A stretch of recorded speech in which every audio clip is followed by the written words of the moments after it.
Hey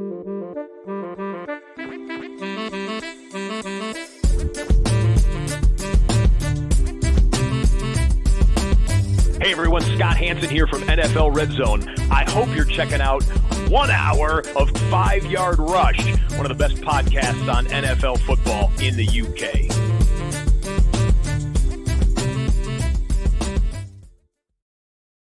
Hey Rush Nation, welcome to the 5 Yard IDP show. Week two review, and we're getting you ready for week 3. God, it's going quick. Yeah, cocked up already, straight away, smashed it. So as you can see with me, I've got my co-host Brendan Veal. How are you on this Wednesday early evening? Yeah, very good, mate. Just about recovered from Sunday evening. Waddling around the kitchen celebrating. So already on the Dolphins talk. I mean, no. I'll be good. I'll try and be good. I promise. But no, it was. I think we're starting to see sort of week 2, a few teams sort of, potentially what they could be about this season. Still a few surprises. But we'll get into that as we go through week 3. But yeah, some cracking games at the weekend, some great comebacks. It was an interesting week as a whole. I think it was, for me, it started off slow. I felt that it was, and then suddenly it all kind of erupted. And like you said, with the comebacks. You're not talking about the Bucs Saints then? No, well, that actually did erupt. Yeah, that needed to erupt. It was awful before that. Incredible. And we've had Murph back in his Bucs, and Nathan banging on about the Saints. So it's been quite interesting on the 5 Yard chat this week with the backwards and forwards of them two. But right. So what we're doing today is same setup as last week, pretty much. So we've started our IDP Educate series, and we're going to carry that on. So this is week 2 of that IDP Educate series, and today we're going to look at the linebackers. So I'll get straight into that straight away. Last week I talked about the DL position, and I advised you to target DLs that have high tackle floor and that also have a sack upside. Today, talking about the linebackers, and the advice is tackle. We are targeting LB1 and some LB2s. That is what we're talking about, as in their team's linebacker 1 and their second string linebacker. That's about it, really, when you think you've got 32 teams. That gets you pretty much 50 deep in players. We're targeting the ones that have great tackle numbers. And to do this, you want linebackers that have got very high snap percentage. So as close to 100% as possible. They are always on the team. A little tip, it's not always linebackers, but look out for the green dot on the back of the helmet. That is the indicator showing the defensive leader calls that on the field plays.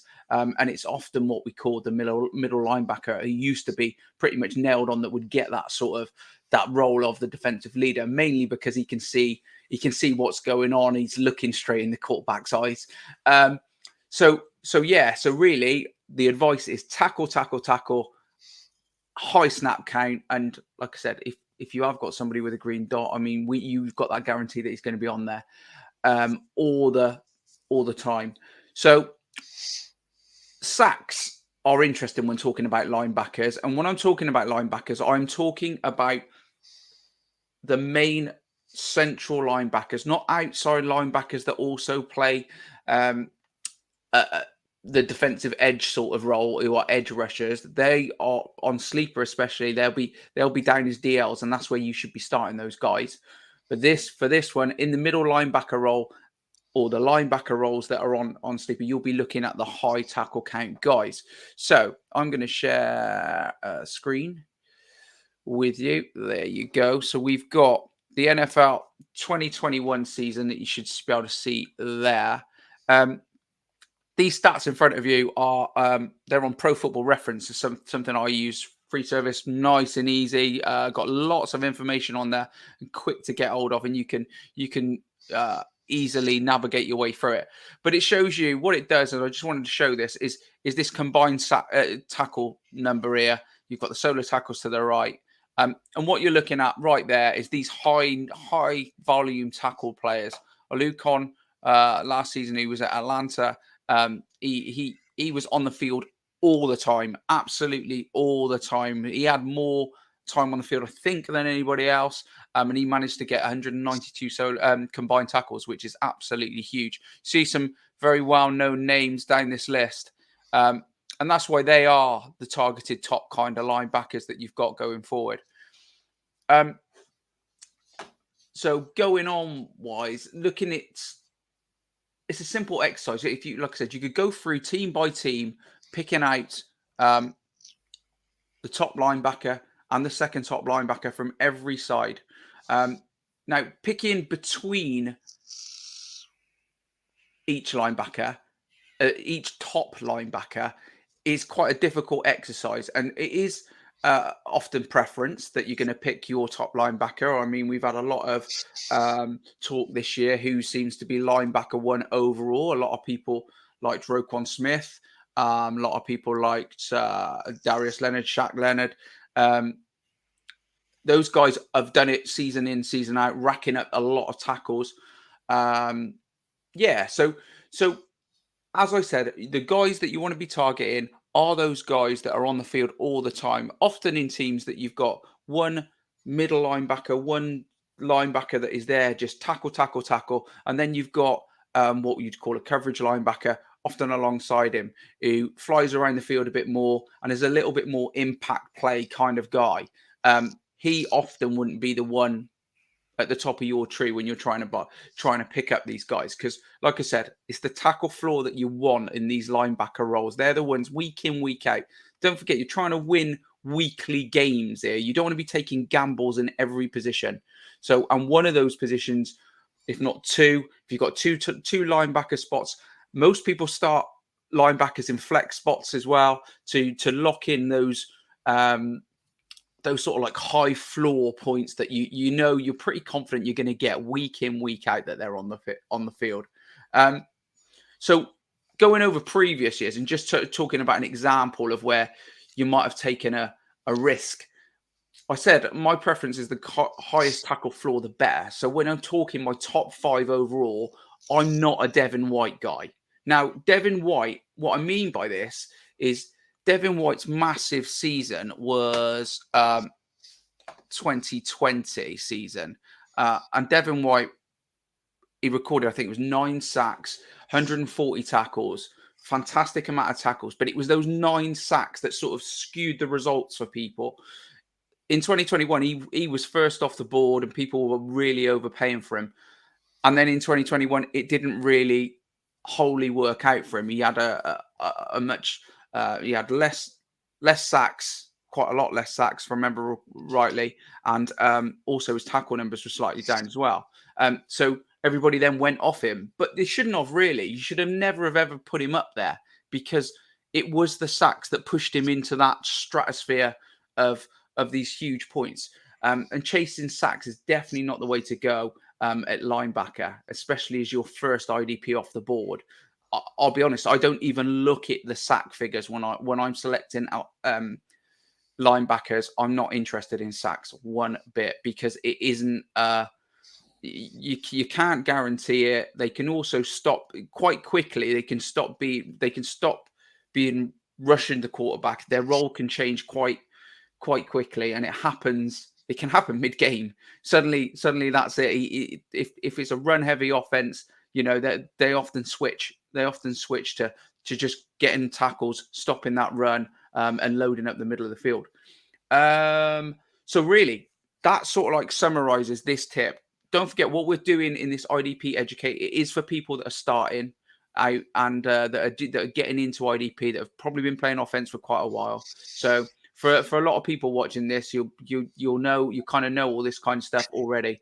But yeah, if another thing to add to it is Mike Randall, our one of our guys who's writing for us, his second article has gone out, and that is up on the website on 5 Yard Rush now, and that is the linebacker article, which ties in quite nicely with this. So that is it for for that for this week. We'll be going on to DBs next week. So I'll be talking safeties, which is going to be a little bit more tricky because they are not as straightforward. They're certainly not this year. We've seen some, which we're just about to talk about. I'm sure we're going to mention quite a few safeties in this episode because, yeah, there was some big numbers put up by quite a few of them this week. So, Bren, talk to us about week 3. Who's got who? So, week 3, well, we've had a couple of stellar Thursday night games to sort of kick off the first couple of weeks. Not sure I'll be staying up till the wee small hours for this Thursday night, but could surprise us. So we've got the Steelers going to the Browns. So obviously the Browns coming off the back of that, come back by the Jets. Defense was poor for me. I think as a whole. The Steelers coming off the defeat to the Patriots. I think you'll see something similar from the Browns this week. The Steelers have got to figure out a way of rushing the QB without TJ Watt, and they didn't seem able to do that against the Pats, despite the fact that Mac Jones had a very inconsistent outing. I thought, to be fair, he looked better against us week 1. But they did get the ground game going with Damian Harris, ran for a TD. And Ramondre Stevenson seemed to be able to. He didn't have too many carries, but when he did have it, he seemed to be able to get through that front line of the Steelers. Almost not at will, but he was sort of running over him a bit. And I would expect the problem is that the Steelers, and there were a lot of sort of noises of discontent coming out of those Steelers fans at the weekend with the way Trubisky was playing. I don't think there's any question. They've got good talent. They've got good wideouts. Johnson, Claypool, the tight end, Frymouth. But they don't have enough confidence in the O-line to get set and allow Trubisky to go a bit deeper. I mean, it was short throws, sort of 5 yards, 9 yards, whatever. And for all the Browns were poor against the Jets, for me, I think they'll be better at home against the Steelers this week. I think Garrett and co will be looking at the way Trubisky and the Steelers sort of set up and played against the Pats, and they'll be sort of their offense, the Browns' offense will be exactly the same, just with more talent. They'll pound the ball, with Chubb and Hunt. So I could potentially see a scenario where the Steelers are maybe chasing the game a bit early on, and I don't know. I mean, how much longer before they do throw Kenny Pickett in? I don't know. But like I said, defensively, the Steelers, they've still got a lot of talent there, but they just seem to be a bit devoid of confidence against the Patriots with TJ Watt not sort of, their lead man there. TJ Watt's a huge loss. Massive I know people. I mean, I follow Jordan Rains a lot on IDP Army, and I know Jordan's a big Pittsburgh fan, but he's right when he says about TJ Watt. He is to the Steelers. He is pretty much everything when it comes to that. It's what they do. It seems to affect the rest of the field as well. Just having that pass rush there that can change a game and dominate a game.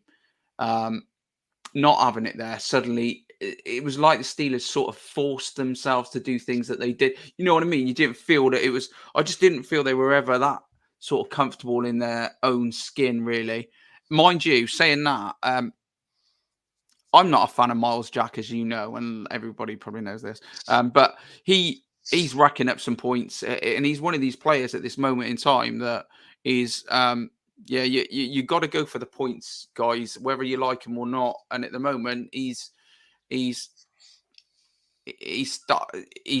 the field all the time. I think he's got 11 solo tackles. He's got 12 assisted at the moment, so 23 combined. He's right up there. He's up there, the same with Jordan Brooks and Gruger Hill at the moment. Who else is on this list? I've got a list in front of me, and obviously. Minka Fitzpatrick again. He's had another good week. So,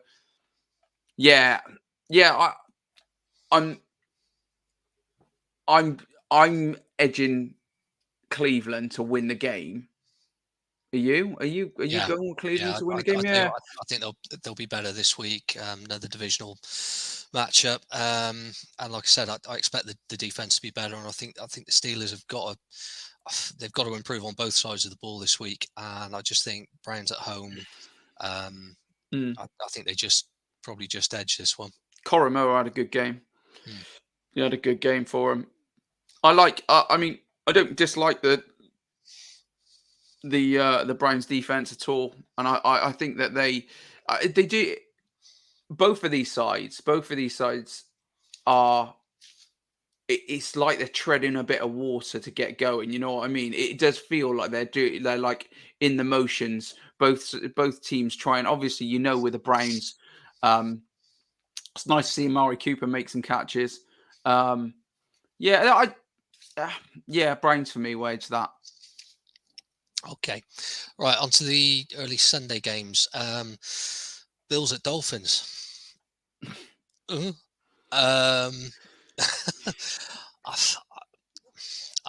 not sure about this one. I mean, for all we can bang on about the comeback against the Ravens, the Bills are just a class above everything at the moment. Lights out on both sides at the moment. Yeah, they are. I mean, it's a great matchup. I mean, you got 83 points between them last Sunday, or over the weekend.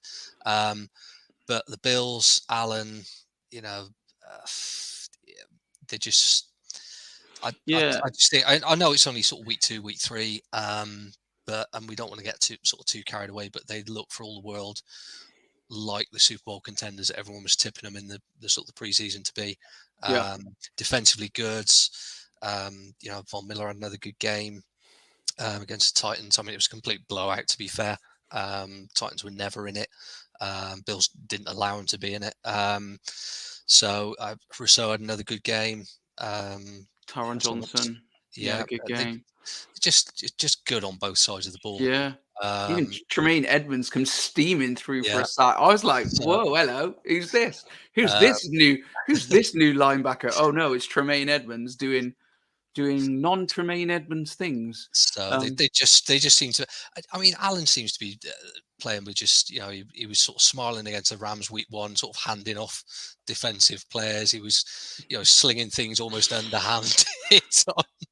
I know. So it's and that's what you want to see as a Bills fan. You're not just a quality quarterback, but someone who's just loving playing the game at the moment. And it's as much as I've never been that anti-Bills. It's always been more sort of Pats and Jets as a Finns fan. The Bills are always one of those teams that you sort of all right. What do you think for your? I mean, like my view of the Dolphins side of things is you got to give it to Tua. Now, anybody who's been knocking Tua so far, we know that he's got a great amount of weapons there, and they are working for him. But at the end of the day, he's got what he's got. If he can make that work, that's it. That's all you need to do. That's all that organization needs to do is get it going. And if Tua's the guy to get it going and he can do it, that's it. We don't need him to be Josh Allen or Patrick Mahomes. You need him to get that going. And if that works, I mean, that was brilliant. But one thing I would say, Baltimore can't run the ball. They cannot run the ball at all. So there was no run game whatsoever there, which there was one part of me, I'm not quite sure why Miami loaded up so much on trying to stop the run when it was not really there to stop. Yeah. And therefore, I reckon they probably could have shut the game down a little bit earlier if they didn't concentrate so much. But also, defensively as well, they're not great, Baltimore, at the moment. They're not particularly great. I mean, amazing amount of open space. Tyreek Hill. I know he's a nightmare though. Anyway, you can't really knock it. He seems to do it against everyone. So but they've got those sort of two wide outs, and it's all about. I don't think you'll get that against the Bills though. Not a chance.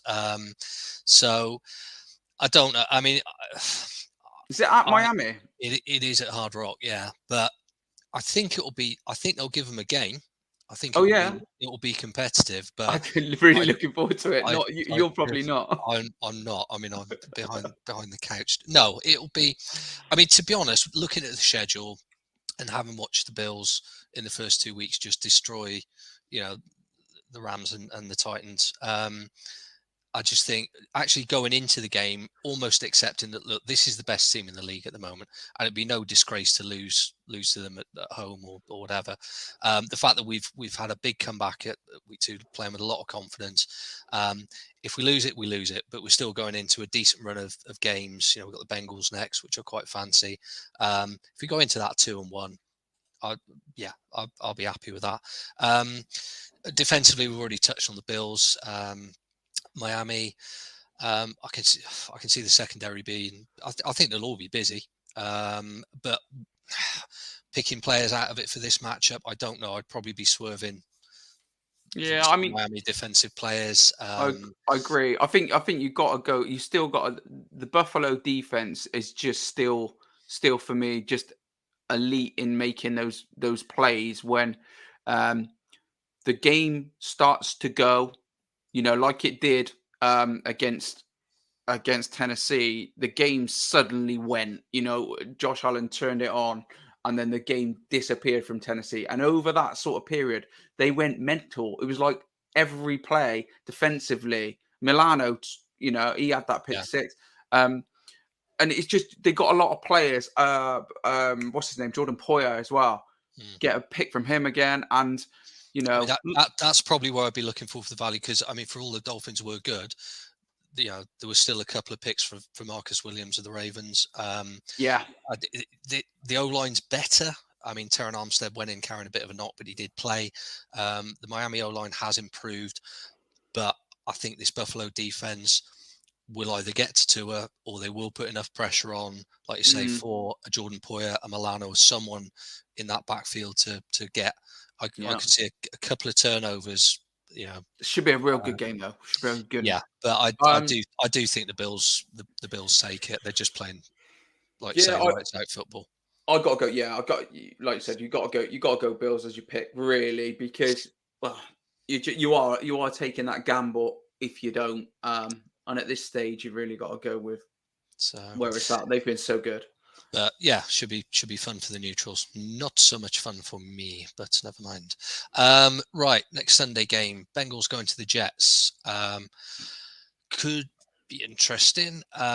Jets and Joe Flacco with a late comeback against the Browns, which we've already touched on. Although I did feel the Browns defense were below par, but credit to Flacco and the Jets. Bengals, still some question marks, still some problems. Lost 2017 to the Cowboys without their starting QB, although credit to Cooper Rush. He was, again, Bengals O-line, another 6 sacks. We were talking about who's top of the QB sack chart. Well, it's Joe Burrow quite comfortably at the moment, and there are still, some concerns at Cincinnati about this offense just misfiring. We said last week, I thought they'd come good against the Cowboys after a poor week 1 showing. Didn't happen.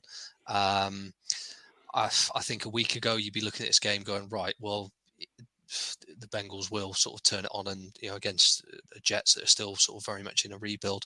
But I don't know. I think I am going to go with the Bengals because I do think there are still a lot of question marks. You still got Joe Flacco under center, who's not a stellar QB. It's still not a great Jet side. I would still be loading up on, your tried and tested Bengals players in this game, your Sam Hubbards, Trey Hendricksons, etc. However, I would still arguably be looking at some of the Jets players. Absolutely. Steve James, because of the question marks over this offensive line and the lack of protection that Burrow's getting, I would be looking at obviously most people have CJ Mosley.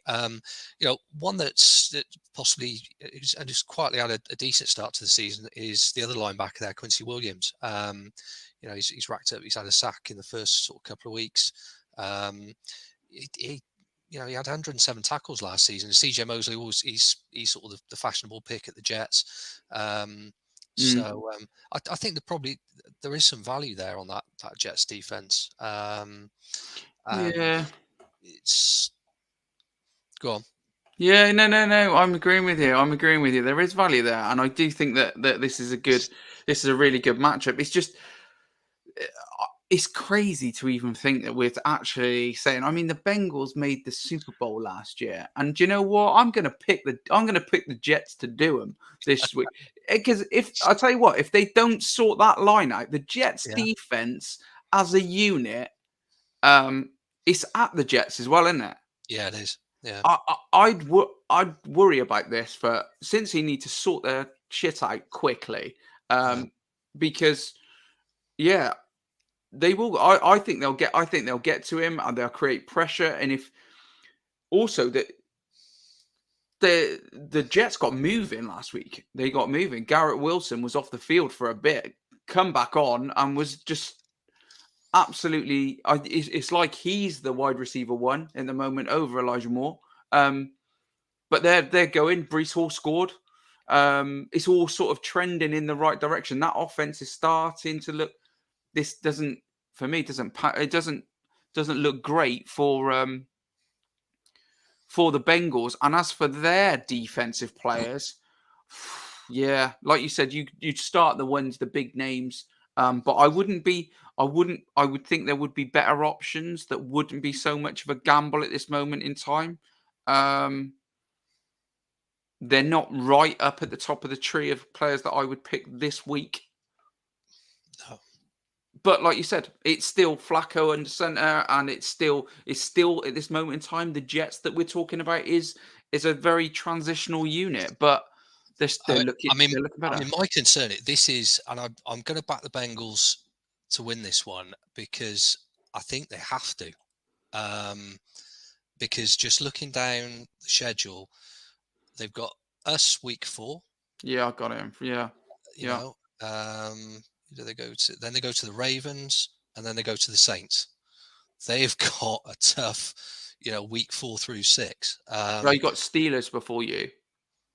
I've got one here. Is that right? Yeah. Bengals, Steelers, Dolphins. Unless something's moved. So have you got sure. different? Okay. No, anyway, but they've got some tough matchups sort of coming down the pipe. They have.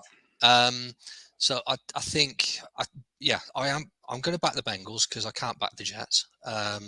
Not in this matchup, but like you said, it just seems so bizarre that they were not a million miles away from being world champions back in February, and now there seems to be an awful lot of pressure, a lot of question marks on Burrows and that offense.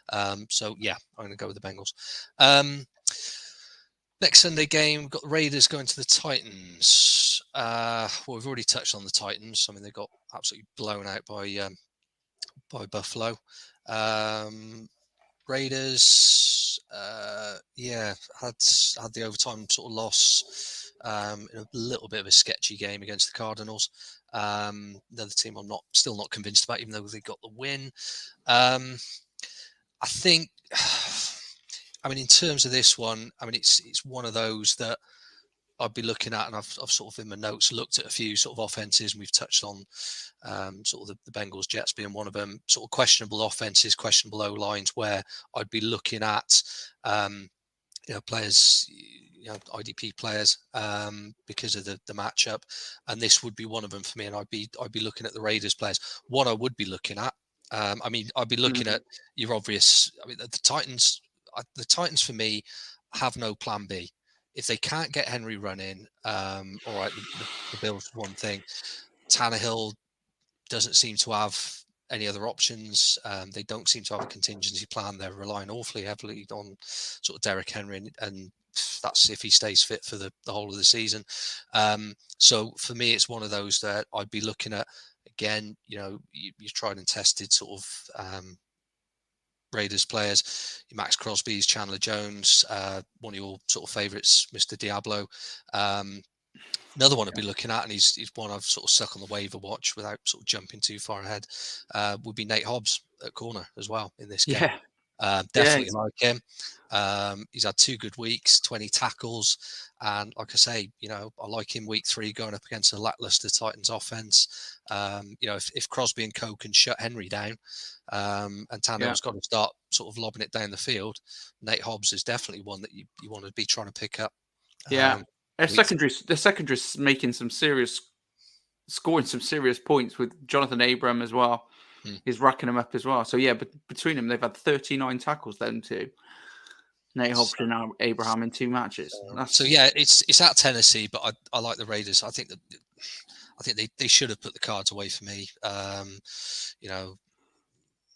But that was shocking for me. That was absolutely shocking display from the Raiders. I mean, if they're serious about being contenders, you've got to beat Arizona in that instance. I know it was Kyler running around like a child, but seriously though, I mean they couldn't. The Cardinals couldn't get much going at all on offense. I mean, nothing really, and they managed to win like that.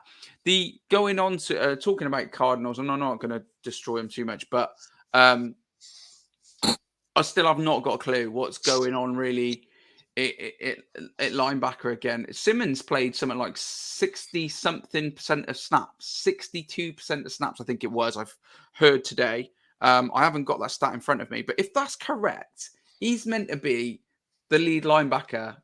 And he has been having the green dot. So I'm not quite sure exactly what the hell's going on there. I know he made that the turnover late on in the game, but that was about it. Again, it's baffling to me of what they're doing at the Cardinals.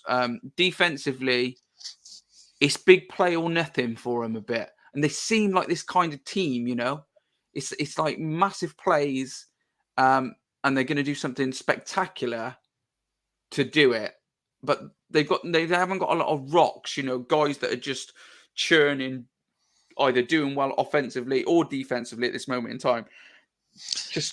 Just lacking. And with the Raiders, like I said before, they've got to sort themselves out when it comes to winning these kind of games, because they've got to do it. And against the Titans, I'm going to go the Titans. I'm going to go for the Titans because I think they will get something going against a Raiders team that I don't know. I think that'll really hurt them last week. So I am going Titans for it. Okay. Saints at the Panthers next on Sunday. So Saints coming off that literally scrappy game against the Bucks. And as we touched on in the intro, it really needed something to kickstart it, because it was an awful sort of 3-3 matchup until Mike Evans and Marshall Lattimore had, which was a shame really, because I thought Lattimore was having a cracking game. Yeah, really was. I mean, you saw it. They kept highlighting it on, on the coverage on Red Zone, and he was just very handsy, but all perfectly legal. Just bumps and bullies those receivers. He's a pain. He's a pain in the ass. He's such a clever, irritating sort of player. But and I think his ejection made a difference, because obviously wasn't too long before Brady sort of hit Perryman sort of long downfield, and you think, if Marshawn's still on are they making that play if he's still on the field? I don't know. So, but a bit of a bad day, bad day at the office for the Saints. Panthers, don't know. Baker seems to be really struggling to get anything going on this offense. I just don't like him at the moment. I'm not sure what you think about the Panthers at this moment in time defensively. Defensively, what they're doing is they're creating a bit of a stir in the fantasy IDP community, because of there was question marks anyway at the start of the season about ties in quite nicely with our linebacker week of who would be the main leading linebacker, and that should be. We all assume that it would probably be Shaq Thompson. He's been that guy for a while. But Frank Louvu has come kind of out of nowhere. He is the Jordan quoted this the other day. he is the Denzel Perryman of this year so far. He's come out of nowhere, and we've gone, hello, look at this guy. He is playing a ton of snaps. He's 16 tackles so far in 2 games. 16 tackles, and he's getting pressure as well. He's got a pass defended in there. And he's just around all the time. He seems to be on the screen a lot, and you think this guy's making a little bit of a name for himself so far, and he's definitely. We mentioned him last week. He is now a must waiver wire ad. I'd go as far as say he's a must add because the consistency of the 2 games, they have looked better in that stage of the field, especially from last season. And it's definitely his job. Also, Brian Burns, he got himself amongst the sacks, and that's great. That's great to see Brian Burns. I'm not. I was big on, like I mentioned the other week ago, about picking the Panthers as the team last year. They were going to be the defense that we were hoping to see, and it just didn't happen last season. And this season, they are looking more like it as a unit. The one player I am Brian Burns happy with. Frank Louvu, absolutely. I wouldn't discount Shaq Thompson. He's still putting up the tackles and still making plays. But the one I am sad about is the guy that I was really behind this year, and the big pick for me was Jeremy Chin. I should have listened more to what was being said. Everybody was saying about him being used deep and not playing as far up in the box, and that has been true. The surprise. I mean, with him doing that, the surprise actually, looking at the numbers, is the other DB, Xavier Woods. He's virtually the same number of sacks as Chin, but his tackle numbers are considerably better after 2.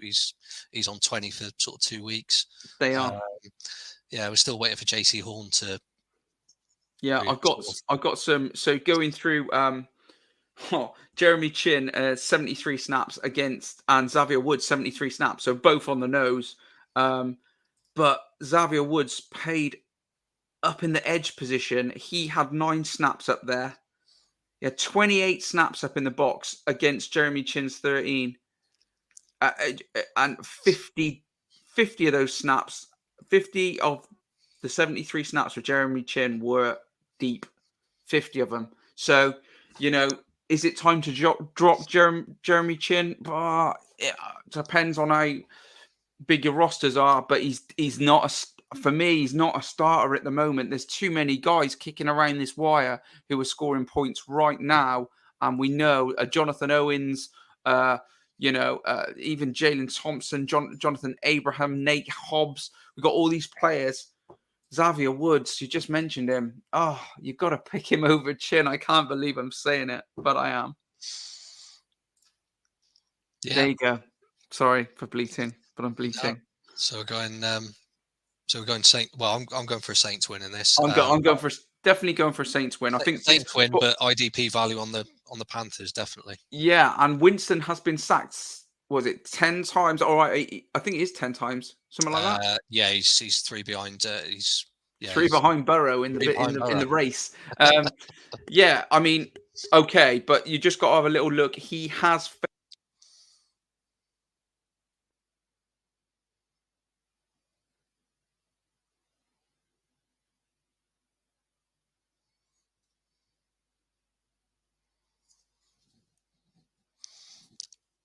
Nath, I've lost sound at this end.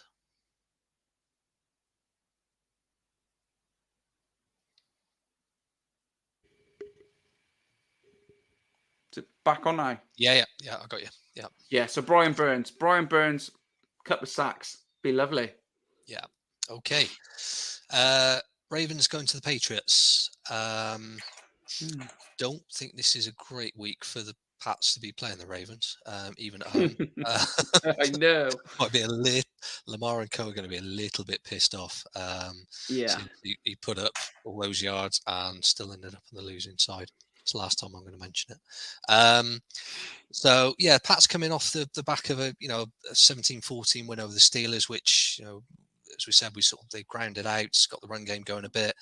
Mac Jones looks. I mean, I know you were saying that you weren't sort of overly sort of enamored with the Ravens defense at the moment. But it'd be interesting to.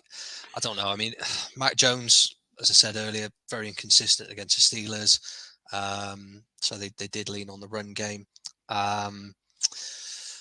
Defensively, just looking at sort of Pat's performance so far this season, all right, Judon's had a couple of sacks, which you'd expect. Elsewhere, sort of looking around, it's quiet, isn't it? It is. It's there's not, just looking down the first 2 weeks, there's nothing really that sort of leaps off the page. Juwan Bentley's played okay. There's nothing really, with the exception of Judon. No, I know Douglas took a bit knock this week, so and he's been quiet. So yeah, I think I'd worry for the Patriots this week. I think the Ravens will. I agree. Lamar will be all over him. I'm not sure where I actually see the value. I mean, all right. I mean, we've already touched. Marcus Williams had a good game. He was back. It was an offensive shootout, Dolphins Ravens. So there really wasn't anything to highlight, with the exception of the Marcus Williams couple of picks. He's a good pickup. So the only thing is with somebody like it's just whether it's consistent. Side of things, isn't it? It would be a gamble if you're going to pick him up at DB this week, because I think the Patriots will try and keep the ball on the deck. I agree. I think the Ravens will be out front early doors, and it's just how Belichick and co decide to try and combat that. I'm not sure he's going to have the trust in Jones after the last week's performance to go airing it out here, there, and everywhere, and I don't think they've got the personnel really to do it at this moment in time. So yeah, not sure. I think from a roster point of view, this is another game that I'd be sort of looking to sort of duck out of, find value elsewhere. I think the Ravens will have this all ends up. I'm going Ravens as well, mate. And like I said, it's not a massive one for me fantasy wise, because like you said, the Ravens players are a little bit like, if they do get into a shootout, it might not happen in this game, and it's too much. There's not players that I would really pick out and say, yes, they're must starters. And again, with the Patriots, there's too much rotation going on there for a lot of players in a lot of positions, and it's really difficult to nail on players that are going to score particularly quite well. Like you said, it might be Judon would probably be my pick from players that are possibly on that field where you might get Lamar holding on to it. But Patrick Queen's had a reasonable start to the season. Actually, to be fair, talking about Marcus Williams, his tackle numbers for the first 2 weeks are pretty good. Yeah, Marlon Humphrey as well racked up a few as well. So I mean, they have got them, but that's because they are getting into the secondaries have been particularly busy. They've probably given up tons of yardage, but they've made a few stops. Whether that'll continue into this week, I'm not so sure. And for me, it would be one of those games which I'd be like, defensively, not quite sure whether I'm liking it. Yeah. Okay. So Ravens. Definitely Ravens. Lions coming to your Vikings. It's another early Sunday kickoff. So, well, I touched on it before the season started. Was Aiden Hutchinson the real deal, or the hard knockers talk? Yes. Based on week 2, yes, he is. 3 sacks, and I think that was by half time. Yeah. It could have had a safety, but Charlie Harris nicked it off him. But fair play to Charlie Harris, opportunistic. But the Detroit are, they're on offense as well. Yes, exactly. They're fun. Fantasy wise, Detroit are, they're a team that you should be looking at for on both sides of the ball. There's players on there that are happily scoring points and don't particularly see it stopping quite yet, if at all. Hutchinson, yeah, great, absolutely great. I mean, a 3-sack game, it's not that common. People seem to think it is, and it isn't that common. And it is, yeah, it's a great performance, especially so early on in the game. Yeah, lovely, great to see a rookie get that under his belt and get that good start that he kind of deserves, really, because he's putting in you can see that he's putting in the work. I think the development already from college onto the pitch in these NFL games is there. I think he looks a little bit more polished than he did coming out of college. So I'm really happy to see him go that way. But they're looking. It'd be interesting. I mean, I do like this. I think this is one of the picks of the weekend for me. But just looking down the rest of the line so far over the first 2 weeks, Hutchinson aside, they've got some decent numbers at sort of linebacker. Harris, someone we've mentioned, although we've never been overly keen on him. Anzalone, his tackle numbers are decent. Your man Rodriguez, he's got his snap count's good. His tackle numbers going up.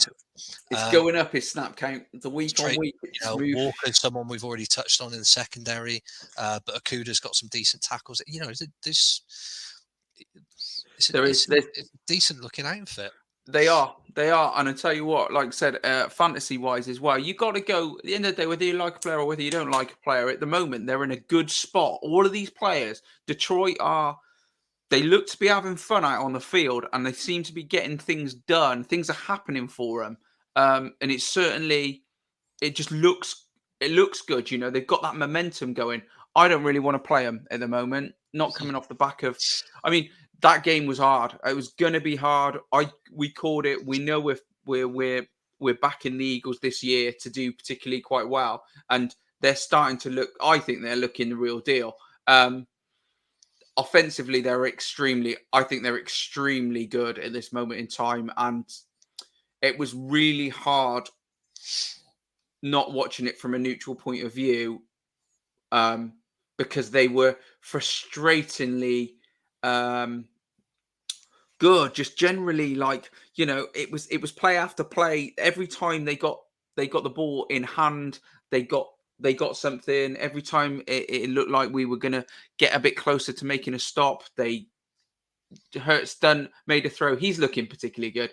And defensively, yeah, they're decent. They are a decent outfit, and I think it's going to be tough for a lot of teams this year. So with us, though, so the Hicks-Kendricks thing leveled itself out quite quickly. Kendricks was back to his self of making tackle after tackle and flying all over the field. So he had a particularly good week. Got a little bit of pressure up front, but very difficult against Hurts. And I don't like the matchup for the guys up front, not particularly against Goff. Goff's playing well. He's getting rid of the ball reasonably quickly when he needs to. And because you're wary of their two-headed sort of running attack, you can't go marching in. You can't. It's not easy to pressure the Lions at the moment. They don't have to throw. They don't have to. And then when they do, they're getting players like some Brown, just the easiest of throws and then getting yardage after the catch. And that's worrying for teams that are playing them at the moment. I don't know what to do when it comes to the actual game. I really think it's tough for us, but I am going to go with us just because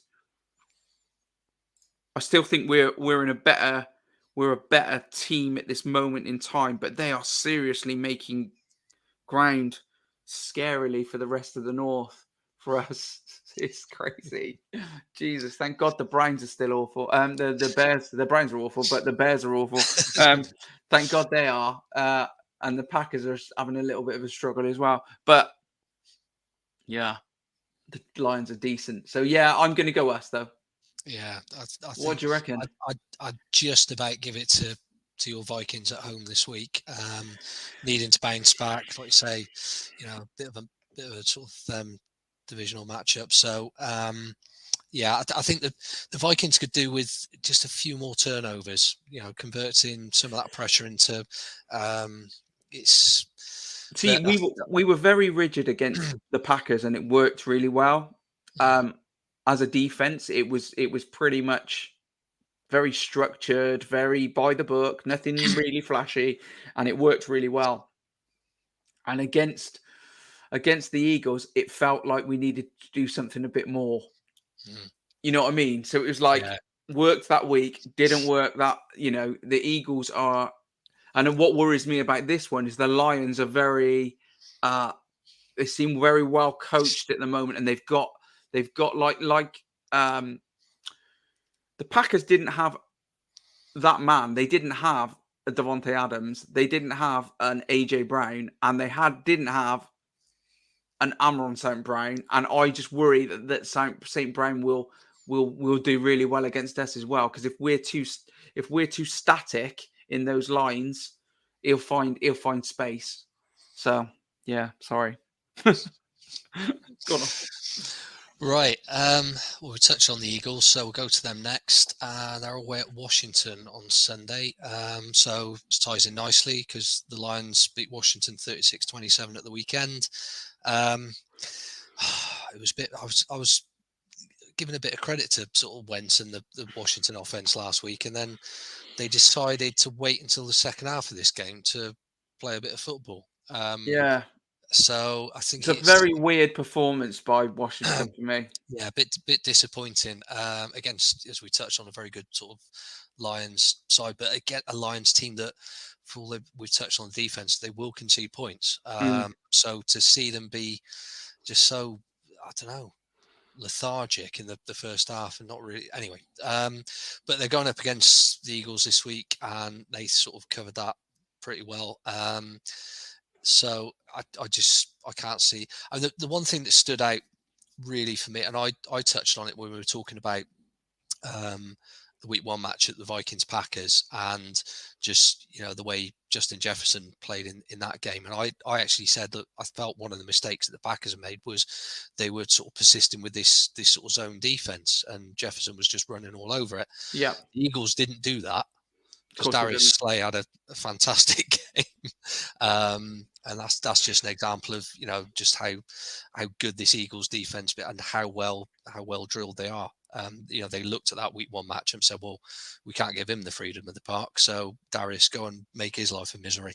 I think he had 2 picks and probably could have had a couple more. Something like 5 passes tipped, or deflected.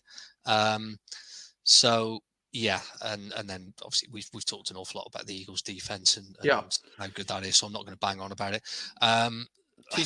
TJ Edwards, like I said, my boy, he's doing it. He's not letting us down. He's up. What's he got? 17 combined tackles, 12 solos. He's moving up. Is that right? Yeah. Did I get TJ Edwards? Yeah, 17, 12. Yeah. So yeah, TJ's definitely trending up. He's getting into that top. He's getting into that top group, and that's where I hopefully I see him being all season. Rest of their players. There's Marcus Epps is starting to log some points.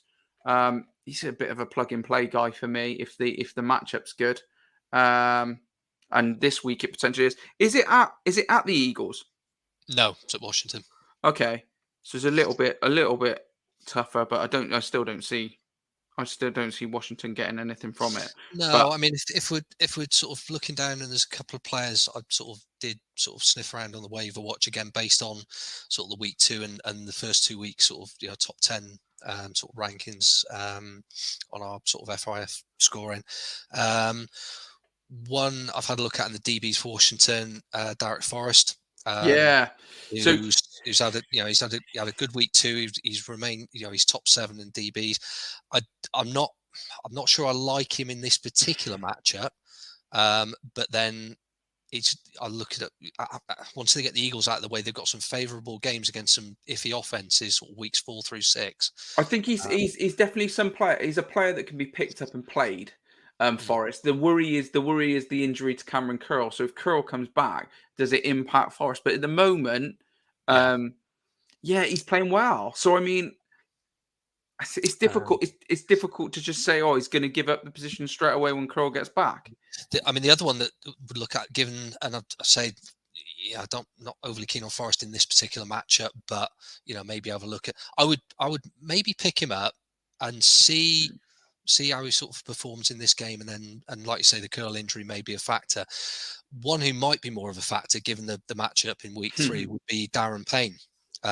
Okay. In the DL, so he's quietly sort of had a good couple of weeks. 22 points week 1 and a sack, 15 points last week and a sack. Again, but this is, if I was going to pick one and play one, if I was a bit short this week, he'd probably be it, because obviously playing in the D line, he's going to be busier than. Go on. I like the other side. I like the pass rush on the Philly side. I think there could be, because again, it's Wentz. This is maybe something so far that we've missed. I mean, this is the guy that got sacked God knows how many times that last season he had for the Eagles, where he spent most of the time on his back. He's only had 6 this season though, so he's doing. Yeah. That's the O-line. 3 a week. I'm just waiting. Yeah. 3 a week's fine. I can take 3. If somebody wants to give me 3, that's fine. But yeah, I mean, it just it's just one of those kind of go-to sort of picks, and I know it's a bit of a soft pick, and some people say, "Oh, anybody can say that," but when you're looking at these players and you think you can only go off what you can go off, and the issue is trying to sack Jalen Hurts. He's just not interested in getting sacked at all at this moment in time. There's a couple of times in our game I thought no. He's either escaped or he's just binned it off anyway. He gone. Yeah. So yeah, Eagles for me on that. But I think we've highlighted a bit of value on both sides in this particular matchup. I think it'd be a lopsided score, but probably some fantasy points to be had. Right. Chiefs at the Colts. God, Jesus. Where do you want to start with the Colts? Jesus wept. I mean, I tipped, to be fair, when we were going through the week 2 matchups, I did tip the Jags to win. And hopefully, we were going to see T-Law having a bit of a good game, and he did nothing exceptional, but well over 200 yards, a couple of TD. Yeah, I mean 5 sacks, couple for the main man Josh Allen, 11 QB hits, 3 picks. Trevor Walker was a pain in the ass for the Colts all day.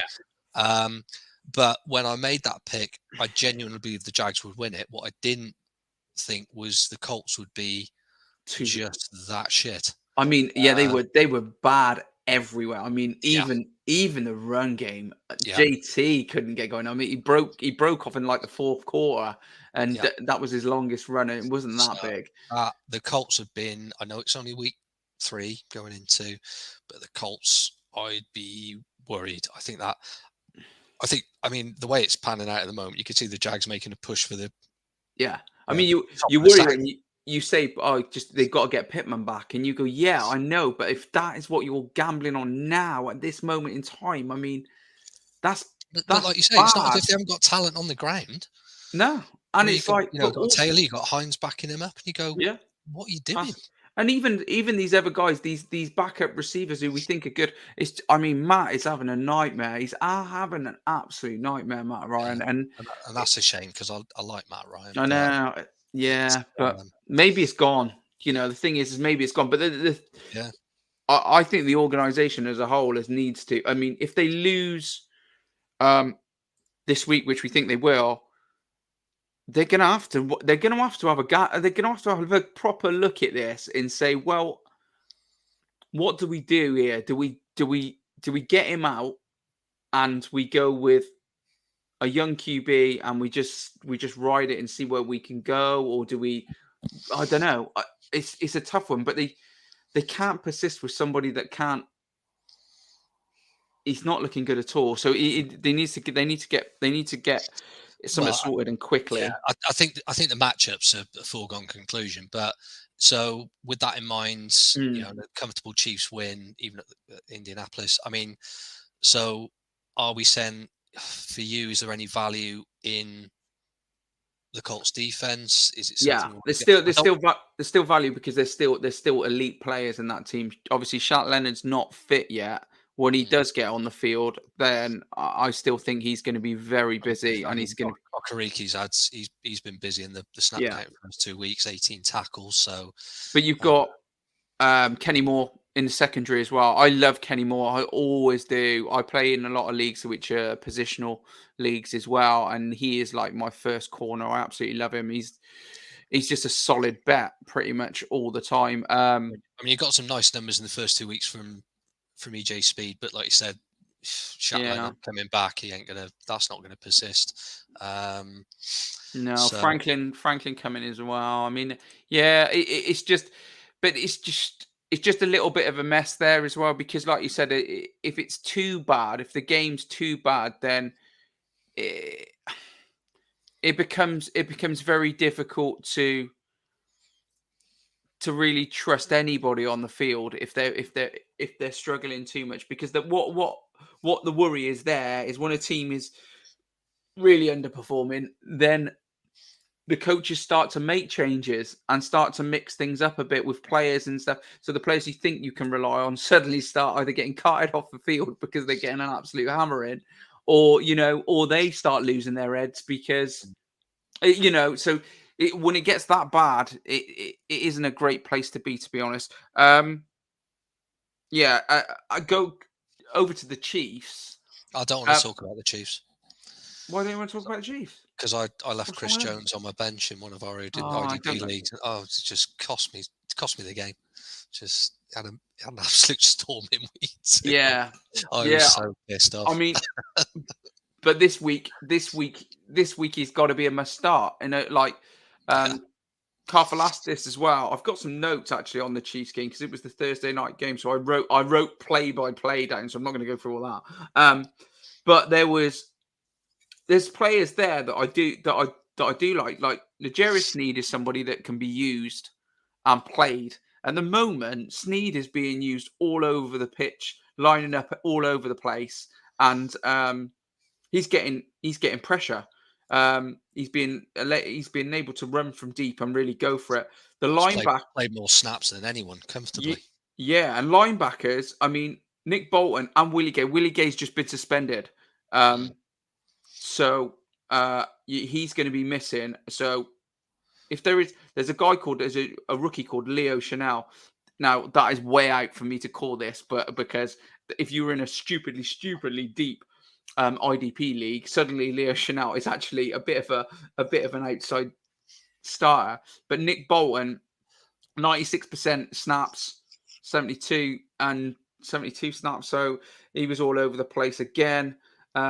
George Karlaftis, the rookie edge, 85% snap count, very good. Love him as well. He's really a good player, and I just feel that he's different to what they've got as an out-and-out edge rusher, and I'm happy. I'm quite happy to start him in this one.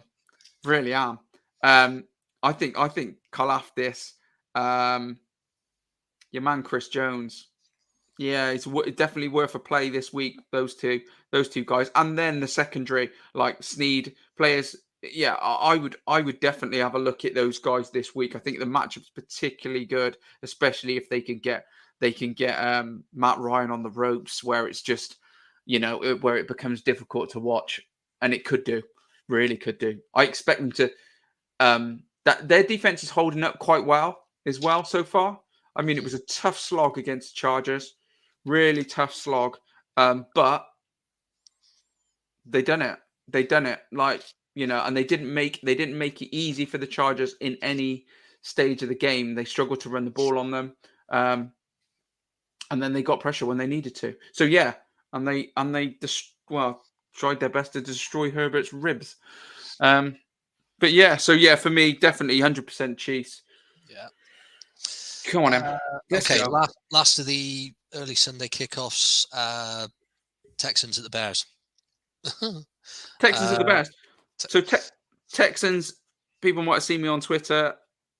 I went for my boy Jonathan Greenard to get a couple of sacks. He did get one. Just putting out there. But he didn't actually get a lot of pressure on silly Russ, who played bloody awful though.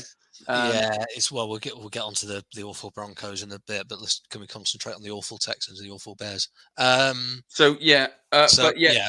Texans. Against the Bears this week, I wouldn't start Greenard on this one, because the problem is with somebody like him, his tackle numbers are not particularly great, and it is a real sack. It is a sack gamble, and it is if you've got a really, you can, if you can afford to gamble on position, that's the way you do it. But he isn't a starter for me this week. Who else? The secondary is. Do you want to talk about the secondary? Because obviously we've mentioned Petrie, and we've mentioned Jonathan Owens. We touched on him sort of before we started, didn't we? So, I mean, Jonathan Owens is definitely one we like this week. I mean, again, it's one of those. I mentioned before. I've got a few notes on some of the more questionable offenses, no lines. Well, there's two of them right here going sort of head to head. They've both got problems on the offensive side. I mean, the Texans couldn't get anything going against the Broncos, aside from a bit of running from the rookie. But Jonathan Owens, the safety at the Texans, 25 tackles in the first couple of weeks. He's top 6 sort of DB at the moment. And as Nath touched on, this could be a really, really good matchup for him against another sort of slightly lackluster offense. I like Fields as a QB, but I think he's being asked to do an awful lot with that offense at the moment. It's incredible though, isn't it? I mean, I've got quite a lot of shares of Darnell Mooney and Cole Kmet, and fucking hell, they're posting zeros and you know what I mean? It's just horrendous watching. That's the only worry for me a little bit, is the fact that do they end up not throwing the ball at all? It's just, but that you can't really go off that. You're expecting them to. So Jonathan Owens is a definite must start for me. And Petrie is an outside player, not quite a must start, but he's still up there. Both linebackers are racking up the tackles, Gruger Hill and Kirksey, so absolutely fine with either of them. Yeah, I mean, on the Bears side of it, you've got your sort of tried and tested players who we probably don't even need to bother mentioning. And sort of Quinn to a lesser extent, but one who's had a decent, looking at the DLs, someone who's had a decent start to the season, Travis Gibson. Gibson's a weird. He's got that flex option, hasn't he? But I mean, he's racked up a couple of sacks, 23 points in the first 2 weeks. But snap counts, he sort of comes in, he drifts in and out of the team. He's sort of one of those rotational players that, again, it is a bit of a gamble. He is a bit of a gamble. But again, a kind of nice one. Morrow's not. Nicholas Morrow's another one that isn't a gamble. He's the second linebacker, and he's the guy with the green dot on the back of his helmet for the Chicago Bears, mainly because of the contracts. Isn't he? So but those two are good. Both sets of linebackers on this team, on these two teams. This is the thing with IDP. Both sets of linebackers. These two teams, and obviously not at the top of the tree when it comes to NFL teams, but linebackers and secondary are both very decent actually in the market for scoring points. Well, not so much the Chicago secondary, definitely the Houston secondary. Both sets of linebackers from both teams are scoring well. What are you going for? I don't know.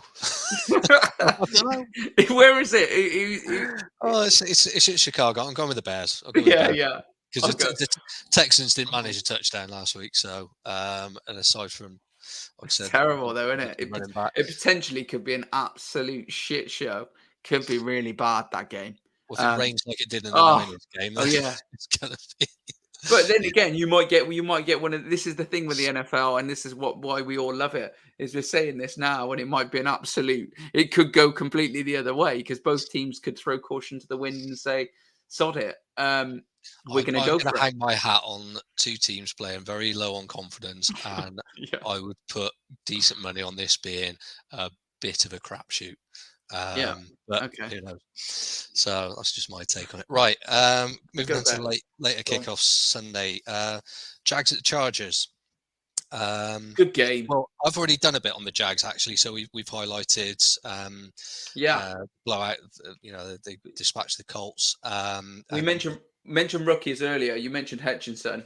I mean, but Devin Lloyd needs to be mentioned. I mean, I'm starting to take him over Olukun now. I mean, I just feel that Devin Lloyd is, they're both brilliant pickups, both top linebackers. And they're going to be both ranked extremely highly. If they carry on this way next year, they're going to both be worth something. So yeah, Devin Lloyd. Sorry to go on, carry on, mate. No, that's fine. No, and again, if we're looking at just looking down the numbers, in the down boy, the screen's frozen. So no, I mean, as I say, we touched on again, Josh Allen had a couple of sacks last week, but different matchup totally this week. It is a different matchup, and it's a real good one, though, isn't it? I'm really looking forward to this one as a bit of a both teams are playing particularly well. I know it's a lot of it's going to come down to how fit Herbert is, I suppose. Yeah, I'm not sure. I haven't read any sort of updates in the last couple of days, so no. Just have a quick look. I definitely haven't got him. I haven't got it. I've got him as questionable at this moment. We've got him as questionable, haven't we? Yeah, Herbert's questionable. It's only Wednesday though, so it's probably a bit early to be pushing the panic button. It is a bit. But you would be panicking. You would be, honestly, at this moment in time, with the way that the Jags have started, and they've got what's his name? The guy they got from Arizona who's getting all the targets. Who's really decent. They paid all the money to wide receiver Christian Kirk. I mean, that relationship has absolutely set it on fire for the Jags, because suddenly now he's got somebody. They're getting the run game going as well with what is now proving a bit of a two-headed monster, and I love that. I love that because the variation in between Robinson and Etienne is really good to watch. We kind of said it before. We thought it might be quite cool once it actually kicked in. Then Robinson obviously got his injury, and then that was it. Now this year it seems to be happening. But yeah, if Herbert's out, I reckon that makes it extremely tight. I reckon that game might be. Yeah, I mean, even so, I'm just looking down the numbers for the first couple of weeks, and the Jags. I mean, they're good in the secondary. I like them. I mean, you're looking at sort of Rashawn Jenkins, decent start to the season. Andre Cisco, Shaq Griffin. Clown has just been given. He is out against the Steelers. Sorry, breaking news. Breaking news off my watch. Yeah, I mean, I'd still. I mean, all right. Let's assume Herbert starts on Sunday. I've still got to go with the Chargers on this one. Well, if you did sort of note by notes on the Thursday night game, what have you got with regard to Chargers D going into this one then? What did I have against the Chargers D? It wasn't particularly. I don't think it was very pretty from them. The Chargers were creating a bit more QB pressure early on. I have got a few. I have got a few notes against Drew Tranquil. Somebody who I haven't particularly liked, but he's being given the keys a little bit as. I think it's because they've got such a good pass rush now with Bosa and Mack. It enables that other guy, whether it be Derwin James coming up from safety, or whether it be Drew Tranquil, who's being allowed to just sometimes run straight through the middle and get a bit of pressure on the quarterback. They played quite well up to half time as well. They made some good stops defensively, as in on the actual point scoring side. It's not particularly that pretty. From that, it is nothing really that massively jumps out so far, apart from the obvious being James. Apart from Derwin James, what else have we really got? Well, like I said, Drew Tranquil is just somebody I just don't really trust that much. However, he's got 13 combined tackles, which is not massive, but it's not bad. And considering who they've played. But yeah, the Chargers also Asante Samuel, DB. I really like him. As a corner though, the issue is looking at that safety spot. And without Derwin James is a lock, obviously, but the rest of them is difficult. The edge, the pressure's fine, absolutely fine. From will they get much joy against T-Law though? Not sure. Not sure if it would be right up there. How many times have you got the sack numbers on Lawrence? Is he in that list? I can't remember him really being sacked much. No, I can't. Twice. Okay, so you're going to be saying no, so he's not at this moment in time. He's getting a bit of protection, and then, like I said, because he's got quite a few options as well. He's probably got options to get rid of the ball a lot quicker than he did have last season. So that'll be the other reason why he's not, along with the protection, that he's not taking any sacks. So those two might not be really that great a start this week. So that covers it off. There's not a massive game for me from the Chargers defense, but from the Jags defense, yeah, there's quite a few in there. And they're all starters for me. Especially the two linebackers. But if you've either got them or you haven't, those guys, they're elite. There you go. I don't know if there's... What do you think of the pass rush of the Jags? Who else is there? Like you said, Trevor Walker. It's good. It's all good from the Jags at the moment. I mean, tough game, but I'll tell you what. I'm gonna go for Jacksonville upset. Yeah, I'm gonna go for Jacksonville upset because if Herbert plays, I doubt he's ready. He was really wincing. I mean, that was some serious pain. I know he's had a few more days to rest because it was the Thursday night game, But yeah, for me, I'm going to go for it. Go for an upset. Cheeky punt. I'm just looking. Yeah. So, I mean, they've got... So the Chargers go to the Texans after this week. So they've not got... And then they've got the Browns. They've got quite a nice run, actually. So I think and then they've got the Broncos at home. So they've got a nice schedule this season, the Chargers. I think if there are any question marks, then you'd be inclined to leave him out, wouldn't you? I mean, why risk it so early in the season? I mean, the thing is that Jacksonville D has been getting pressure, and the Chiefs got through that line.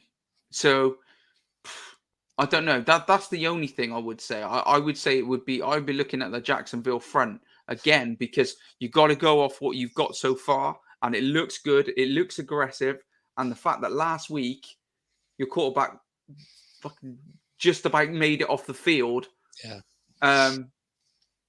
After being hit multiple times, especially later on, because they haven't got their O-line, have they? They ended up with two rookies. They lost Slater and they lost he's the other guys. They've got a depleted front line. I don't know how fit they're going to be this week. If that's the case, oh my gosh. Yeah, I'd fear for putting Herbert in there. Well, I sided with the Jags last week, so I'll join you. Yeah, go on then. Let's do it. Let's go with the Jags. Stick a tenner on it. That one's for Colin Bowden. So, Rams at the Cardinals. Rams at Cards. Well, we've already touched on the Cards, or you've sort of stuck it in there, sort of early doors. Problems. I'm far from convinced by this Cardinals team. I know they got the win, but it was, it was sloppy, as we've mentioned, from the Raiders. All right, credit to Byron Murphy and Isaiah Simmons who forced the ball out. Hunter Renfro's got to hang on to that, to be fair. But okay, there's been a lot of talk in the online and pods about how brilliant Kyler Murray is, but he shouldn't be having to do that. No. For me, I mean, what was it? One of those plays he scampered around for 80 plus yards. Yeah. I mean, our running game doesn't do that in an entire 60 minutes. That's ridiculous. And he's being forced to do it because I don't see a lot of other options out. I don't know. I'm not sure what's written on his wrist, what the scheme is, what the playbook is. I just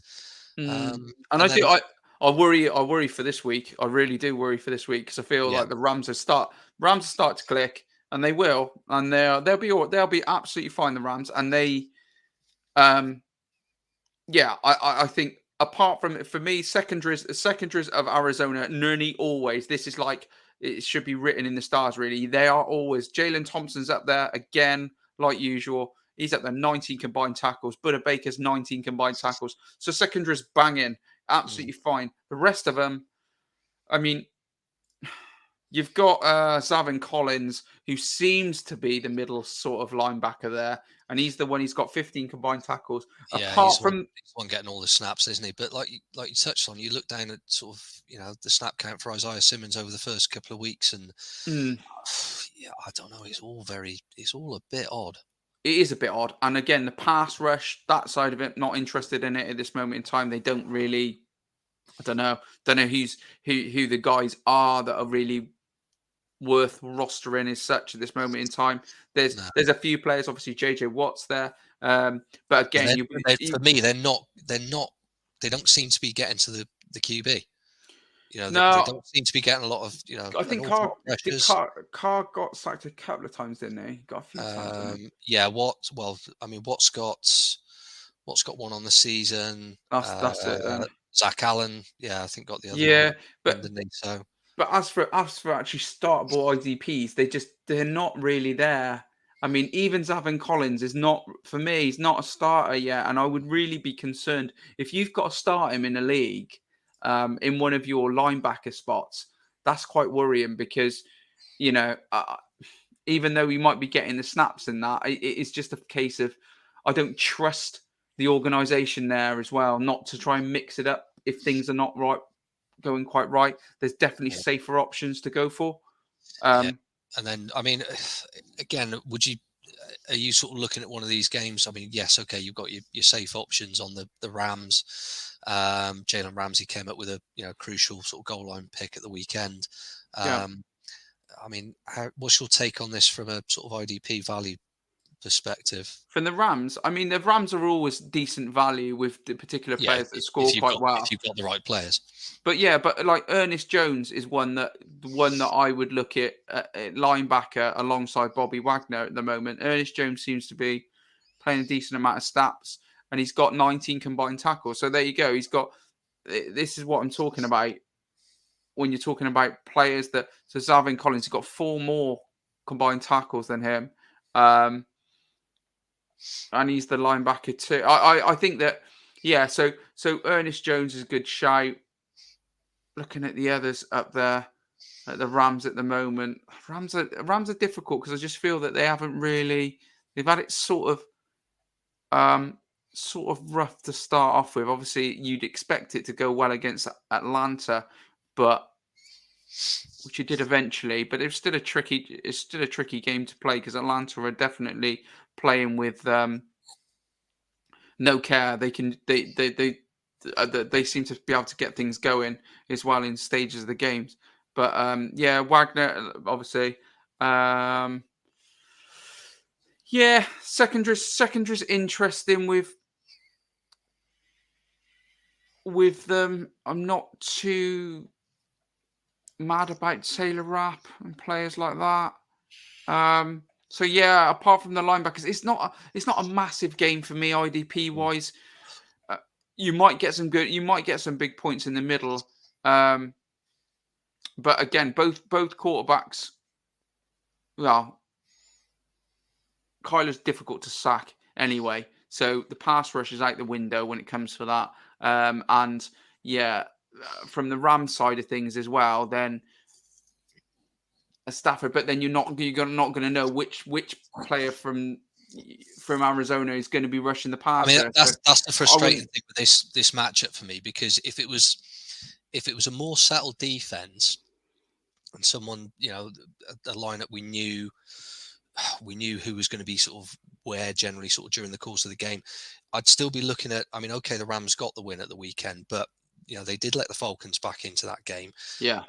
Stafford has to, well, the offense as a whole has to cut back on the mistakes it is making if it wants to, make a good sort of, and they will be there or thereabouts, I think, this season. But, there's still a couple of picks. There was a block punt. There was a fumble by Cooper Kupp of all people. So there are mistakes in that Rams offense, but like you say, with Arizona, who's going to capitalize on it? You just, you're throwing darts at a board a little bit. Yeah, that's the issue you're going to get. So when you're when you're looking at who to start, I don't think it's really here. If you've got those top players, absolutely fine, brilliant. They're like we said, Arizona secondary, Rams linebackers, ideal, all of that. They'll probably score you particularly okay this week, so happy days. But the rest of it is up in the air to the point of where you just go past it. But it's a Rams win for me. Yeah. Yeah, no, I can't see anything else. Packers go to the Bucks. So Packers defense put it all together against the Bears. Okay, not a fantastic Bears offense, but Packers defense was dominant. Held the Bears to 41 total plays on offense. They had 4 3-and-outs. They were 1 for 7 on third down. Preston Smith had a good game. Him and Rashawn Gary sort of, pretty much hammered that Bears O-line in the game. Jared Reed had a good game. Yeah. Actually, Preston Smith's one I've sort of highlighted on the waiver watch. He's had a reasonable start to the season. Could be busy. Could be a busy sort of week 3 matchup against the Bucks. Fournette. If they're running the ball. I think they're going to have to, by the looks of it as well. Well, that's the other thing, isn't it? They're a bit banged up this week. Yeah, and now Mike Evans is suspended and it's been withheld, so he is missing. So you've got, you're down to is Godwin still out?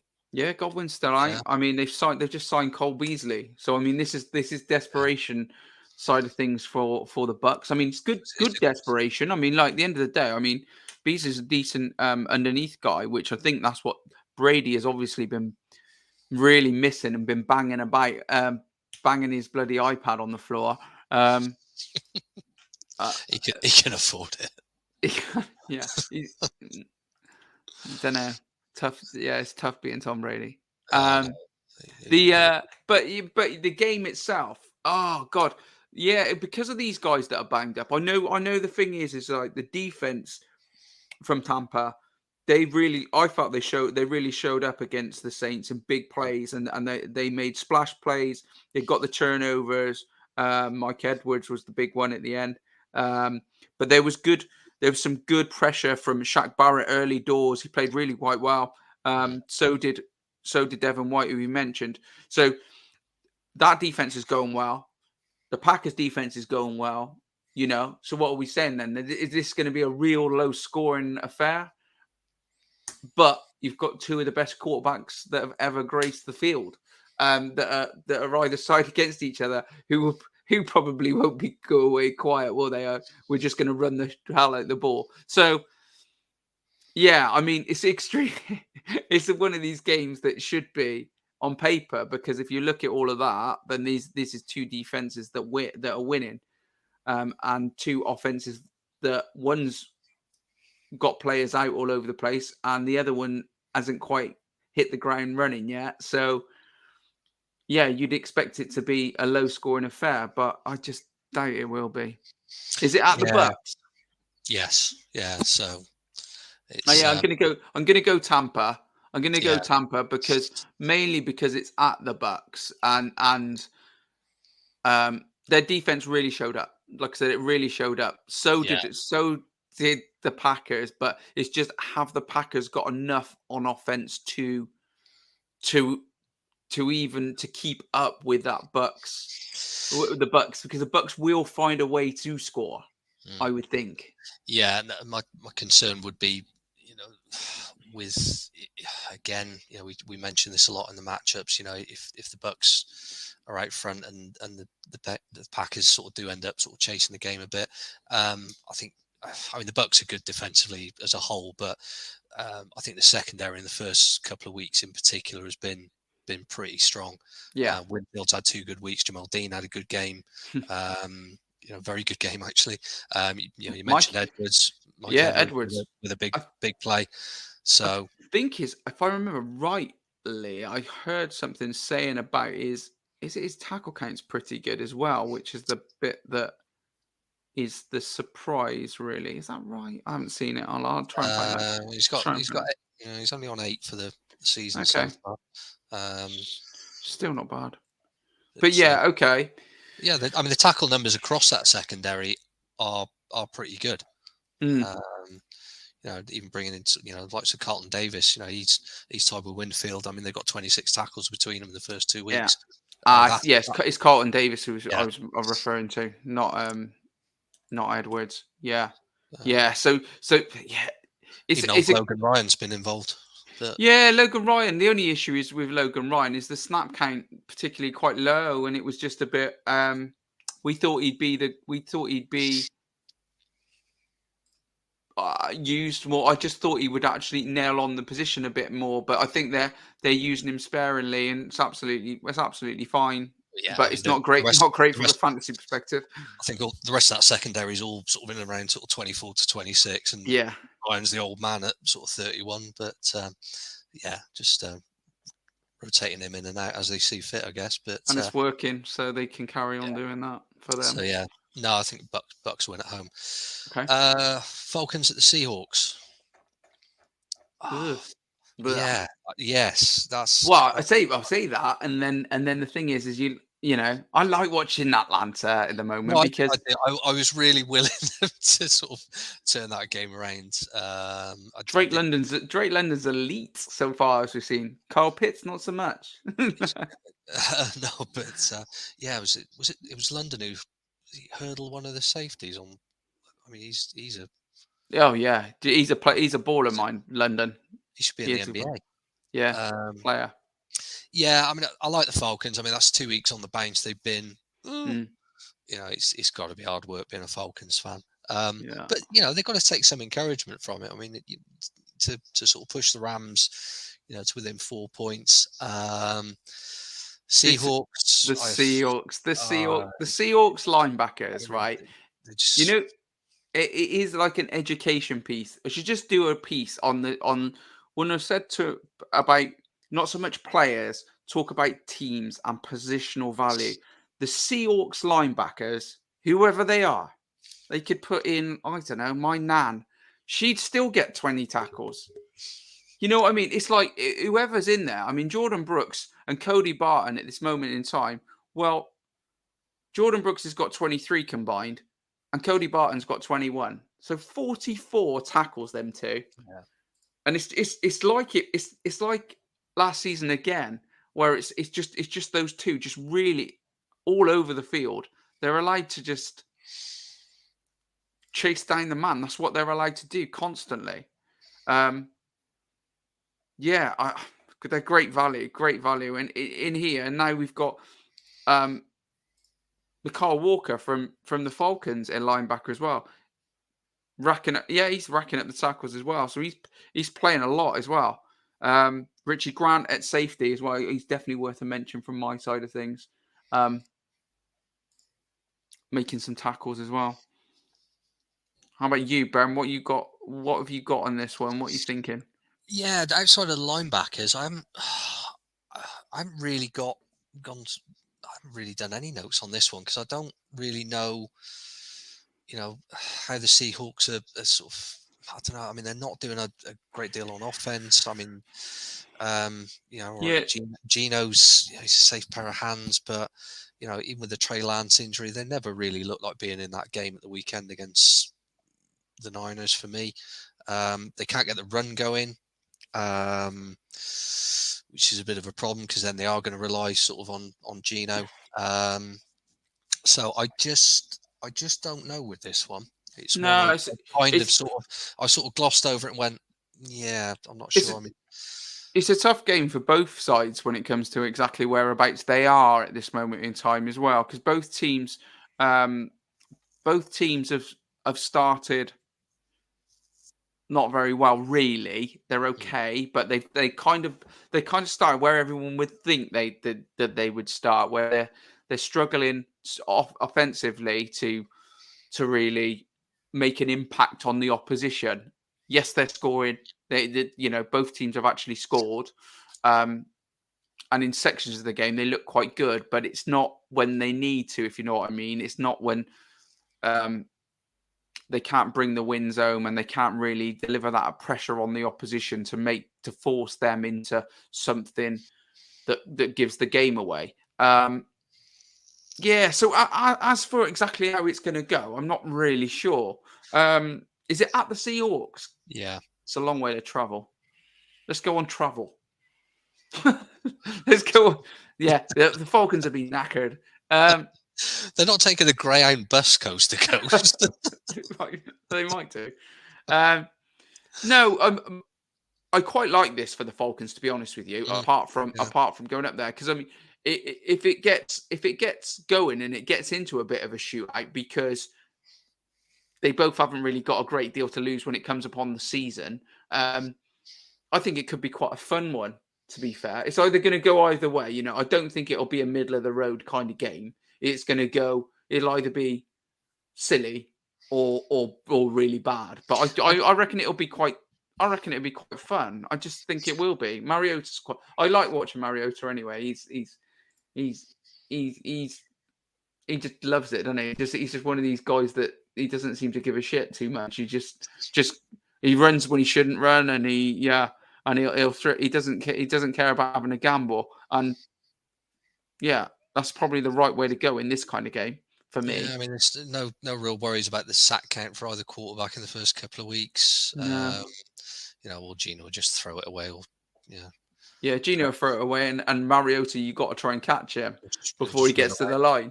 Yeah, so I think it's a good point, actually. I think he's quite overlooked as a decent rushing QB to give. Yeah, he is. They're both actually, to be fair, they're both not looked upon wisely because of this kind of backup world that they've lived in, and it's a bit harsh, really, because they're both pretty good. Yeah. And considering, don't forget what they've got around them. It's not great rosters, really. It's not like you've given them some kind of offense, and they're playing teams that are in a different level to them at this moment. I mean, even when you say Drake London up against Cooper Kupp last week, and you go, that's not really fair, is it? You know what I mean? That's your star player, and that's their star player, and you go, it's a different kind of level constantly. All the games that they're playing at this moment in time, they're up against a level up because they're in that. Both teams are in massive rebuild processes. So I'll go with the Falcons, not on distance travelled, but purely because at least in the first couple of weeks, they've been in the games and they have put some points up. Whereas that's an area Seattle have definitely got to improve on. I mean, 24 points in the first two games. So yeah, well, let's base it on that. Yeah, I'm going to Atlanta. So right, the late Sunday game, Niners at the Broncos. Ties in nicely. So the Niners coming off the back of that 27-7 win over the Seahawks. Niners D was solid. As I said, Seahawks really couldn't get the run going against them. Your man, Hufanga, safety was all over the place. Yeah. On another good game.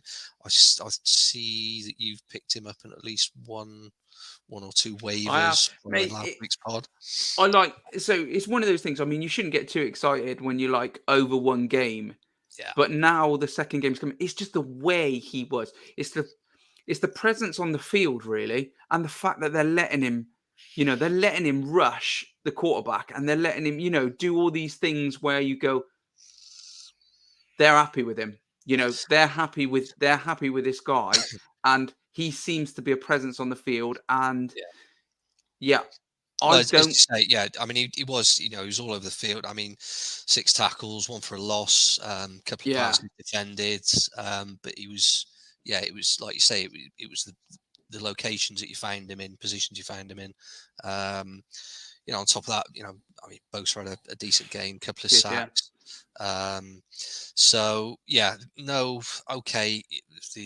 The Trey Lance injury is a big blow for the Niners, but. And there was I heard a bit of criticism on a couple of pods earlier this week about, the way Jimmy G played. Well, the game wasn't set up for him.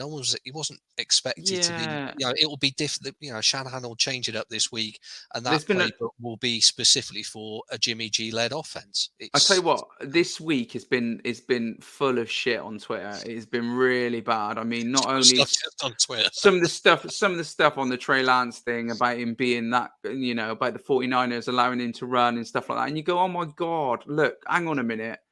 It happens. That kind of thing happens. You can't blame anybody for that side of things. Trey Lance is a running quarterback.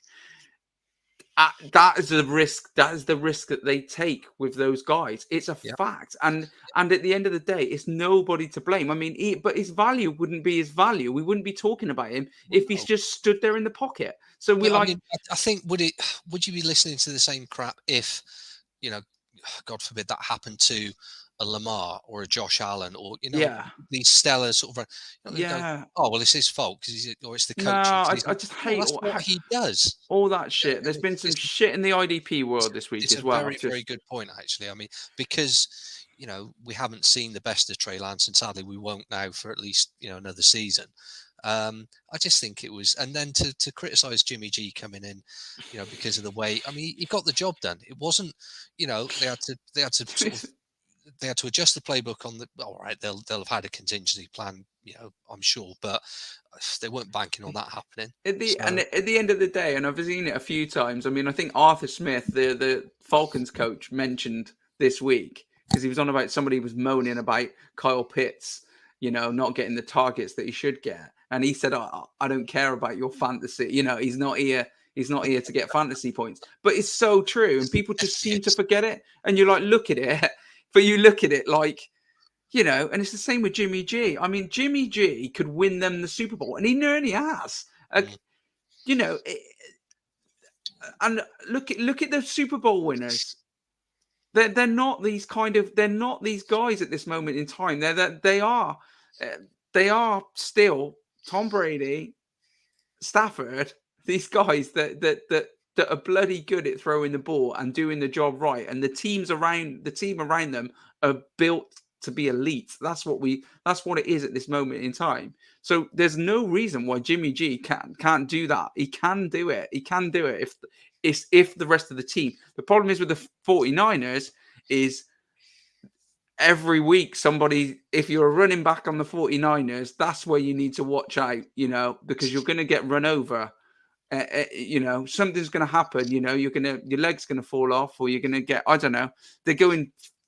Another one's gone down, hasn't it? I think someone else on the roster's gone down. They got Jeff Wilson, and that's about it at this moment in time. So, well, people snagged him on waivers when the Mitchell and then I noticed a couple of people dropped him last week. And I thought, no, I'm going to stick him on the bench actually because I've got stick him on. He's going to be used. You sit there, Jeff, because no one. And also, again, with Lance being out, I'm thinking, well, what the hell are you dropping him for?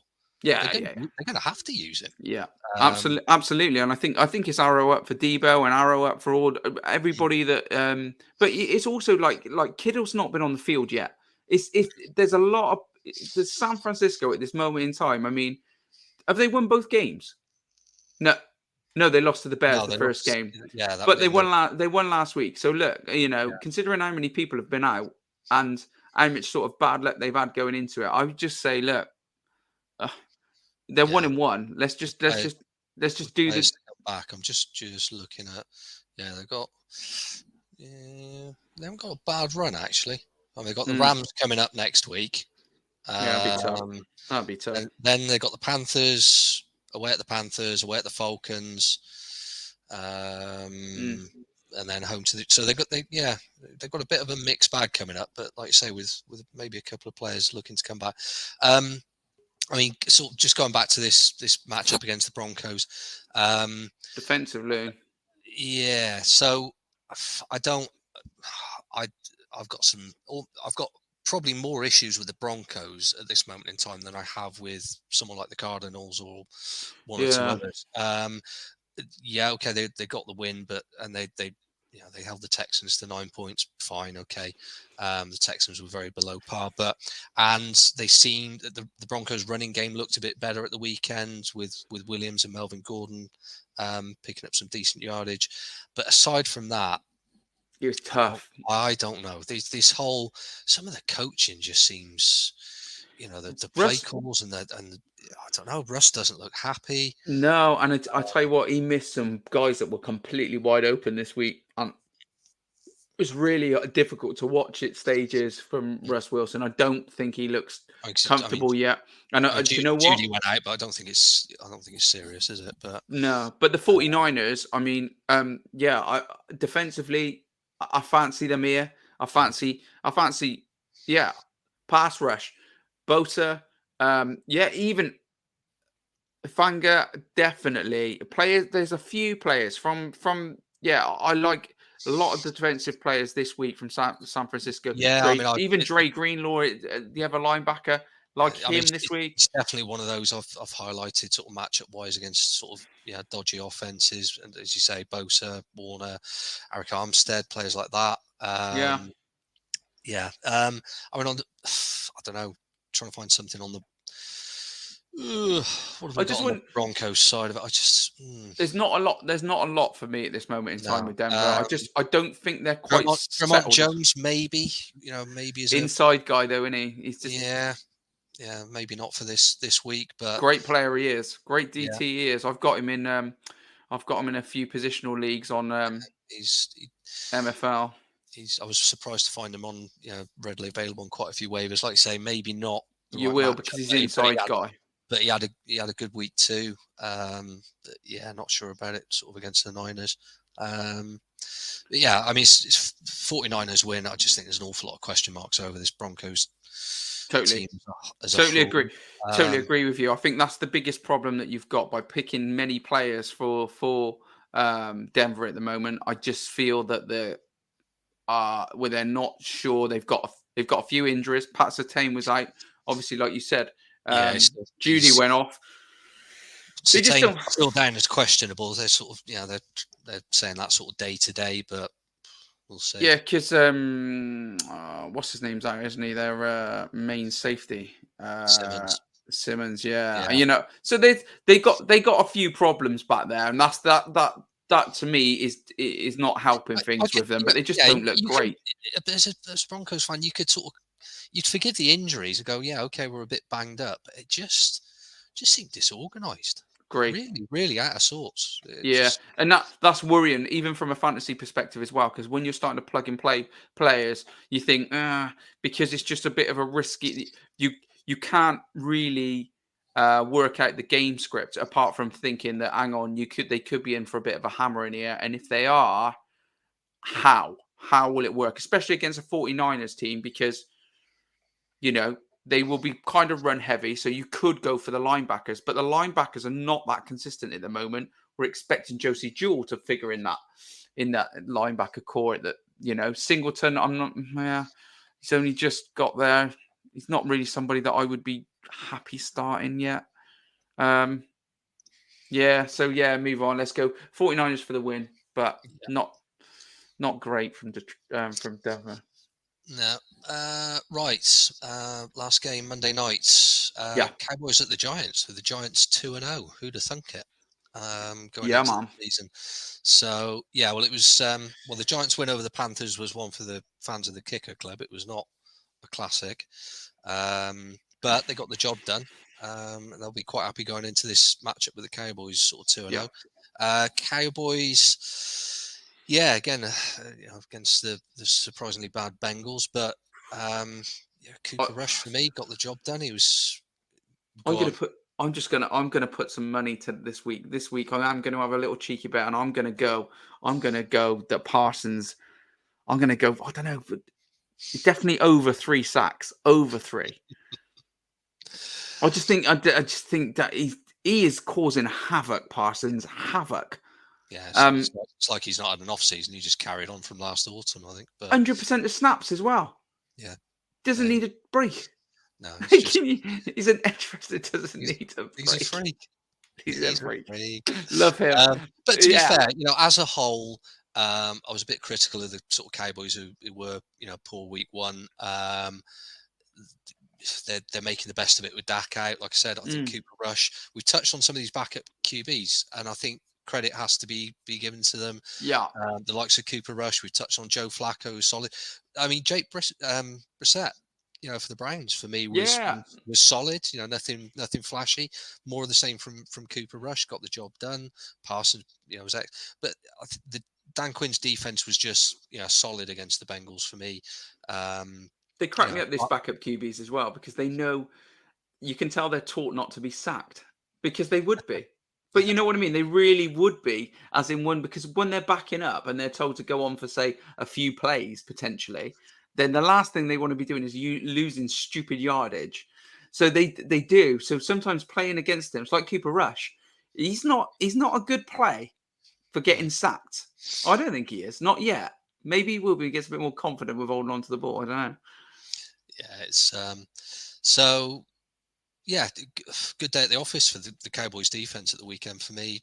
Armstrong had a couple of sacks. Dante Fowler had another. Trevor Diggs played well. So he is. I'll tell you what, Trevor Diggs. I like him.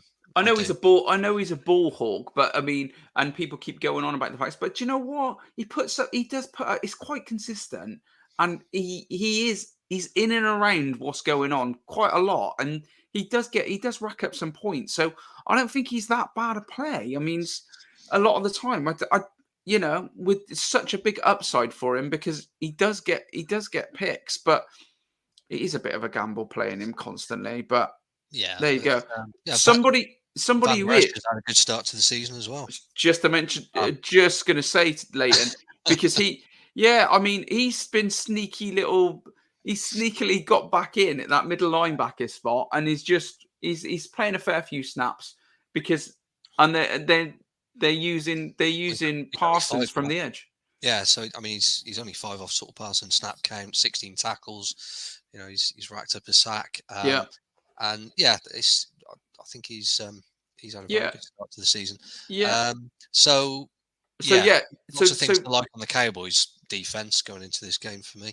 There is quite a bit on there, and the one thing I would say on the New York Giants defense is I wouldn't be massively on their pass rush or even on their linebackers, because they are, I believe, they're trying out what's his name who got released the other week. It was at Pittsburgh. Schobert, I think. Is it Schobert that's gone there? Somebody's gone to the Giants. Can't remember who's gone there, but they're working out somebody there.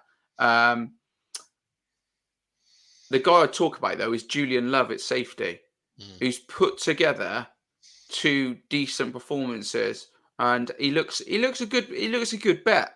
Obviously filling that void of what's his name? He went to Tampa. It is.